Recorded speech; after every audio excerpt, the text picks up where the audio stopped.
Senior Congress के मणिशंकर अय्यर जी और Sam Pitroda जी तो इन दिनों बस यही गाना सुन रहे होंगे कि जो भी मैं कहना चाहूं बर्बाद करे अल्फाज मेरे, कभी मुझे लगे कि जैसे चलेगा कांग्रेस का भी जादू, हारेगी बीजेपी कभी तो पीएम होंगे राहुल कभी तो रेसिस्ट कमेंट करूं मैं, पाकिस्तान से प्रेम भी तो करूं मैं। छोटे नेताजी।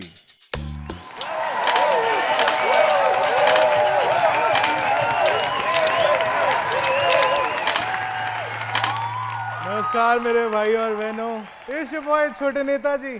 पॉलिटिक्स के गलियारों में घूमते घूमते आज हमारे कपड़े चोरी हो गए हैं, इसीलिए नेताजी का जब कोई कुर्ता चुरा के चला गया तो हमने भी उस चोर का जो पड़ा हुआ वहां पे कोट था पहन लिया। लेकिन आपदा में अफसर इसी को कहते हैं भाइयों बहनों, क्योंकि आज हम जिनके बारे में बात करने जा रहे हैं वो भी इंपोर्टेड आदमी हैं और उनकी बारे में बात करते हुए मेरे ख्याल से कुर्ते से बेहतर तो ये कोट ही रहेगा। तो आज हम बात करने वाले हैं बड़े खास लोगों के बारे में। आज का ये रंगारंग कार्यक्रम शुरू करते हैं कांग्रेस के कुछ ऐसे नेताओं के नाम से जो बीजेपी को 400 तो छोड़ो 500 पार करवा देंगे, इतने घटिया बयान दे रहे हैं। नाम है इनका सत्यनारायण गंगाराम जी। नहीं पहचाना? अरे सैम पिट्रोडा जी की बात कर रहा हूं मैं। पता नहीं, शायद आपने रियल नेम से इनको नीचा फील होता होगा, आपने सुना नहीं होगा इनके बारे में, या शायद इनको खुद को एहसास से कमतरी महसूस होता होगा, इसीलिए फैंसी शैंसी नाम रख लिया यूएस जाके। सैम पिट्रोडा, गंगाराम कौन रखेगा नाम है? और दूसरे बहुत बड़े वाले नेताजी जो हैं वो हैं मणिशंकर अय्यर जी। जब भी इलेक्शंस आते हैं कांग्रेस वाले फुल मेहनत करके अपना माहौल बनाने की कोशिश करते हैं। राहुल गांधी जी मोहब्बत की दुकान लगाते हैं, जूते घिसते हैं। जब आपको लगता है कि अब तो ऑपोजिशन के कैंपेन ने रफ्तार पकड़ ली है, तब ये दोनों नेता बाहर निकलते हैं और खास तौर पर मणिशंकर अय्यर जी ये उस हवा वाले गुब्बारे में जाके टुक सुई चुभो देते हैं। अभी तक आप लोग सुन चुके होंगे कि इन महान आत्माओं ने क्या फूल अपने मुख से बिखेरे हैं। Where people on east look like Chinese, people on west look like Arab, people on north look like, maybe white, and people in south look like Africa. मतलब कि नॉर्थ ईस्ट वाले चाइनीज हैं, साउथ वाले African हैं, north वाले गोरे हैं और waste वाले अरब्स हैं।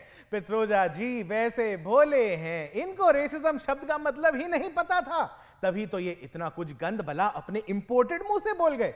आई एम श्योर अगर मैं इनको रेसिस्ट बोलूंगा ना तो इनको लगेगा कि मैं इनकी रनिंग और रेसिंग स्किल्स की बात कर रहा हूं। इनको समझ ही नहीं आएगा कि मैं इनकी विकृत मानसिकता की बात कर रहा हूं, क्योंकि भोले हैं। आई एम श्योर जब ये अफ्रीका जाते होंगे तो उनको साउथ इंडियन बोलते होंगे। जिम्बाब्वे वर्सेस साउथ अफ्रीका के मैच के बीच में ये बोलते होंगे अरे ये इंटरनेशनल नहीं डोमेस्टिक गेम है, क्योंकि ये भोले हैं। आई एम श्योर पिट्रोडा जी जब सऊदी और दुबई जाते होंगे तो वहां की सबसे फेमस डिश पाव भाजी और ढोकला यही कहते होंगे, क्योंकि उनको उधर जाके सारे शेख भी अपने मराठी और गुज्जू भाई दिखते होंगे, क्योंकि अरे भोले हैं।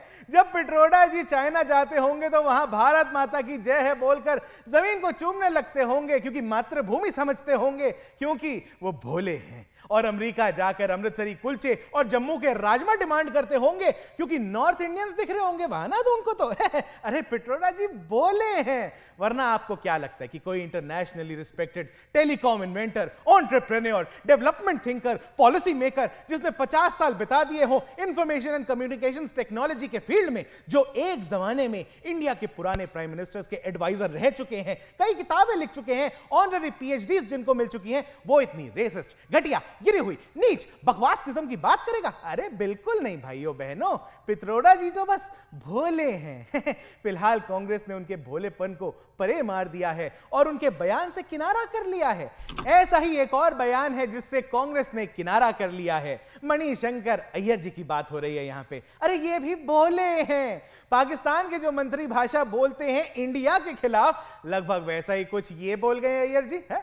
ये कि वो भी एक सॉवरेन मुल्क है और कि उनकी भी इज्जत है, और उस इज्जत को कायम रखते हुए आप उनसे जितनी कड़ी बात करना चाहते हो करो, लेकिन बात तो करो।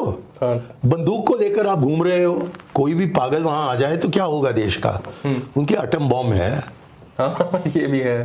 भाइयों बहनों, पाकिस्तानी यूट्यूब चैनल को ये जो अय्यर जी ने स्टेटमेंट दिया है, इसका जवाब former PM late Atal Bihari Vajpayee ji बहुत पहले दे चुके हैं कि अगर पाकिस्तान न्यूक्लियर अटैक करेगा तो इंडिया का तो कुछ नहीं बिगड़ेगा, लेकिन पाकिस्तान अगले दिन का सूरज नहीं देख पाएगा। लेकिन यह भी पुरानी बात है ना, अय्यर जी के दिमाग से निकल गई होगी। कारगिल वॉर के टाइम की बात है। अब अय्यर जी भी तो भोले ही है ना। इसी भोलेपन में देखिए, मोदी जी को चायवाला बोला था इन्होंने, पूरा इलेक्शन कैंपेन और पब्लिक सिंपैथी इन्होंने मोदी जी और बीजेपी की तरफ मोड़ दिया था। आज तक उभर नहीं पा रही है कांग्रेस इस ब्लंडर से। खैर, कांग्रेस के मणिशंकर अय्यर जी और सैम पिट्रोडा जी तो इन दिनों बस यही गाना सुन रहे होंगे कि जो भी मैं कहना चाहूं बर्बाद करे अल्फाज मेरे, कभी मुझे लगे कि जैसे चलेगा कांग्रेस का भी जादू, हारेगी बीजेपी कभी तो पीएम होंगे राहुल कभी तो, रेसिस्ट कमेंट करूं मैं पाकिस्तान से प्रेम भी तो करूं मैं। पता नहीं भैया क्यों इनके बयानों से किनारा कर लेते हैं और लोग गालियां देने लग जाते हैं, इनको समझ ही नहीं आ रहा। एनीवे, जो भी मैं कहना चाहूं बर्बाद करे अल्फाज मेरे, बेचारे बुरा लगता है कभी कभी तो इनके लिए। बाकी इसी के साथ भाइयों बहनों, आज का ये रंगारंग कार्यक्रम यहीं पर संपन्न हुआ। फिर लौटेंगे छोटे नेताजी पॉलिटिक्स के गलियारों से बड़े बड़े नेताओं की बातचीत लेकर, और अपने कपड़े भी लेकर। कुर्ता चोरी करके ले गया बताइए जाते जाते। लेकिन छोटे नेताजी एक लतीफा सुनाना चाहेंगे। भाइयों बहनों, एक बार एक सज्जन व्यक्ति ने आपके छोटे नेताजी से पूछा कि छोटे नेताजी, पाकिस्तान क्यों जरूरी है हमारे लिए?